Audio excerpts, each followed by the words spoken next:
नमस्ते बच्चों। आज हम कक्षा 5वीं के पर्यावरण विषय के पाठ आपदा प्रबंधन पाठ को पढ़ेंगे। आप लोगों ने बाढ़, भूकंप, सूखा आदि के बारे में तो सुना ही होगा। समाचार पत्रों में, न्यूज़ चैनलों में भी इसके बारे में पढ़ा होगा या देखा होगा। तो आज हम इसी विषय पर चर्चा करते हैं। आपदा प्रबंधन। सबसे पहले हम यह जानने की कोशिश करते हैं कि प्राकृतिक आपदाएं होती क्या हैं। प्राकृतिक आपदाएं भूकंप, बाढ़, सूखा आदि घटनाएं अचानक होती हैं। इन पर मनुष्य का कोई नियंत्रण नहीं होता। इन्हें प्राकृतिक आपदाएं कहा जाता है। सबसे पहले हम प्राकृतिक आपदा बाढ़ पर चर्चा करते हैं। बाढ़ आने पर आसपास के क्षेत्रों में पानी भर जाता है। पानी घरों के अंदर पहुंच जाता है। पानी के तेज बहाव से मकानों में दरारें आ जाती हैं और मकान गिर जाते हैं। हमारी फसलें नष्ट हो जाती हैं। जान माल की बहुत हानि होती है। सारा जीवन अस्त व्यस्त हो जाता है। कई दिनों तक जगह जगह पानी जमा होने से गंदगी हो जाती है, जिससे इन जगहों पर बहुत सी बीमारियां फैल जाती हैं, जैसे मलेरिया, डेंगू आदि। बाढ़ क्यों आती है? किसी जगह पर बाढ़ आने के अलग अलग कारण हो सकते हैं। यदि किसी क्षेत्र में भारी वर्षा होती है, तब वहां नदियों में पानी की मात्रा बढ़ जाती है, जिससे नदियों का पानी आसपास के क्षेत्रों में फैल जाता है। कभी कभी भारी वर्षा से नदियों पर बने बांध के टूटने से भी बाढ़ आ जाती है। तटीय भागों में वायु के दबाव में परिवर्तन होता रहता है। इस परिवर्तन के कारण समुद्र में तूफान आते हैं और तटीय भागों में बाढ़ आ जाती है। क्या बाढ़ आने पर हानि होती है? क्या इसके कुछ लाभ भी हैं? बाढ़ के पानी के साथ साथ मिट्टी भी आती है और मैदानों में फैल जाती है। यह मिट्टी मैदानी भागों को अधिक उपजाऊ बनाती है। क्या ऐसे उपाय बता सकते हैं जिससे बाढ़ को नियंत्रित किया जा सके? पेड़ों की जड़ें मिट्टी में धंसी रहती हैं और पानी के तेज बहाव को कम करती हैं। पेड़ बाढ़ को नियंत्रित करने में सहायता करते हैं। पेड़ की जड़ें मिट्टी को बांधने का कार्य करती हैं।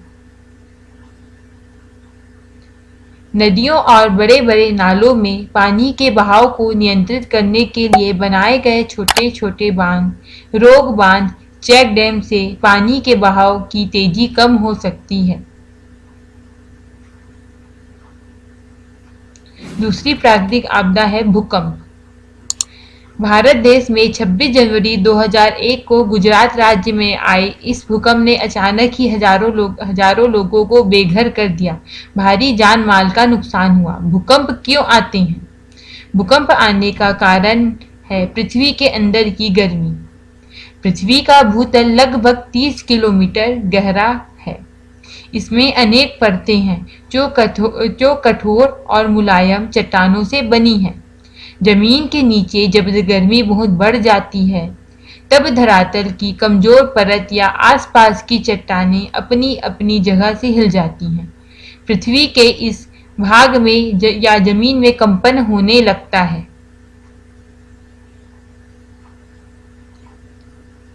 भूकंप से झटके या कंपन तेज या धीमी गति से आते हैं।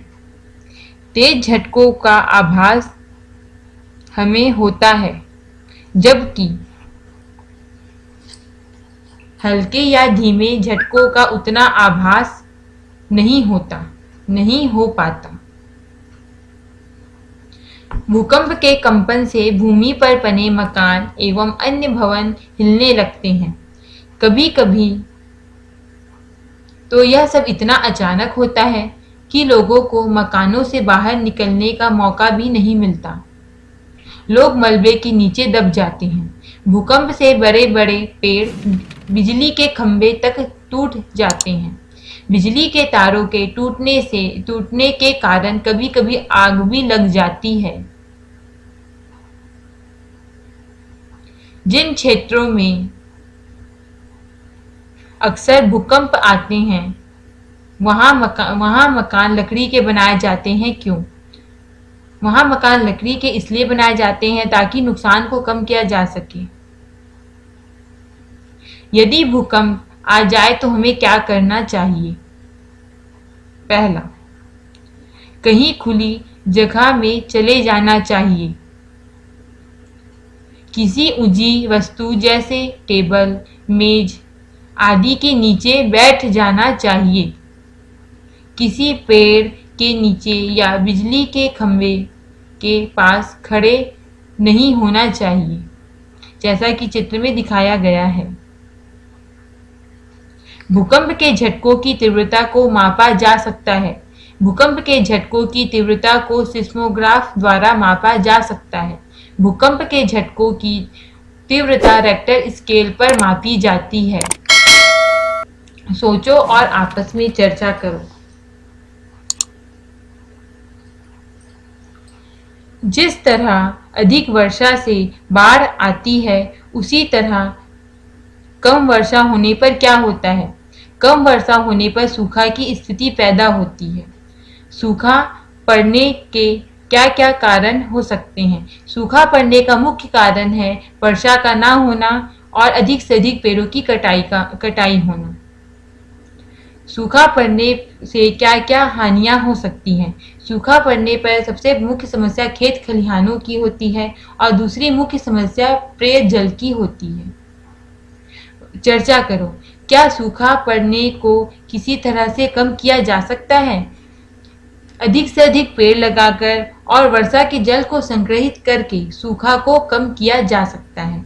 यदि कभी किसी प्राकृतिक आपदा का सामना करना पड़े तो हमें क्या करना चाहिए? पहला, प्राकृतिक आपदा की सूचना अधिक से अधिक लोगों तक पहुंचाना चाहिए। दूसरा, लोगों को सुरक्षित स्थान तक पहुंचाने में सहायता करनी चाहिए। तीसरा, बचाव कार्य में लगे पुलिस, डॉक्टर, सेना के जवानों द्वारा दी जाने वाली सलाह को मानना चाहिए। चौथा, अफवाहें, अधूरी सूचना ना तो फैलाएं और ना ही फैलने देना चाहिए। इस तरह से यहाँ पर आपदा प्रबंधन का पाठ समाप्त होता है। परंतु आज वर्तमान में पूरे विश्व में और हमारे भारत देश में देश जिस प्राकृतिक आपदा का सामना कर रहा है, उसके बारे में आपको मैं कुछ जानकारी देना चाहती हूँ, और वह आपदा है novel corona virus. Novel corona virus कोविड-19, इसके बारे में आपको मैं कुछ जानकारी देना चाहती हूँ।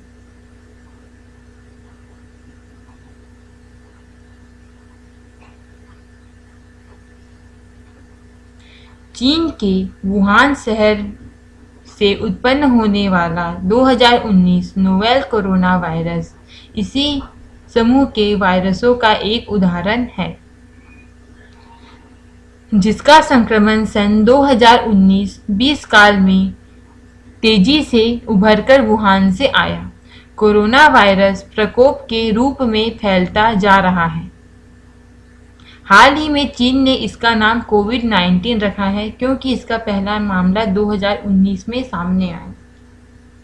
कोरोना से बचाव के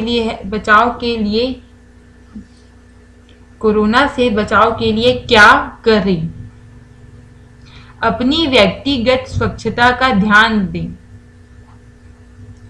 छींकते और खांसने के दौरान अपना मुंह ढकें। अस्वस्थ महसूस होने पर डॉक्टर से मिलें।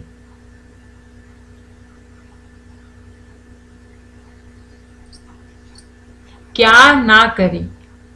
यदि आपको खांसी या बुखार हो तो किसी से संपर्क में ना आएं। सार्वजनिक स्थानों पर ना थूकें। खेतों की यात्रा, जीवित पशुओं के बाजारों में या जहां जानवरों का वध होता है उन स्थलों पर ना जाएं। प्राकृतिक आपदाओं के समय पूरा विश्व किसी न किसी रूप में हमारी सहायता करता है। इनमें से कुछ के उदाहरण हैं रेड क्रॉस सोसाइटी। यह एक स्वयंसेवी संस्था है। यह लोगों को चिकित्सा सुविधा, पुनर्वास के लिए धन देती है। विश्व स्वास्थ्य संगठन WHO इस संस्था के द्वारा प्रभावित क्षेत्रों में स्वास्थ्य संबंधी सुविधाएं जैसे दवाइयां आदि पहुंचाई जाती हैं। डॉक्टर, पुलिस, सूचना प्रसारण तंत्र, दमकल विभाग की जिम्मेदारी बहुत ही महत्वपूर्ण होती है। सूचना विभाग रेडियो, समाचार पत्र, टेलीविजन तुरंत सही जानकारी लोगों तक पहुंचाते हैं। घर में करने के लिए कुछ गतिविधि। प्राकृतिक आपदा या किसी अन्य मुसीबत में जिनकी जरूरत पड़ सकती है उनके नाम, उनके संपर्क करने के लिए उनके फ़ोन नंबर या मोबाइल नंबर और उनका पूरा पता अपनी कॉपी में लिखो और इसमें और भी कुछ जानकारियां एकत्र करो और एक सूची तैयार करो। इस तरह से यहाँ पर हमारा पाठ समाप्त होता है। धन्यवाद।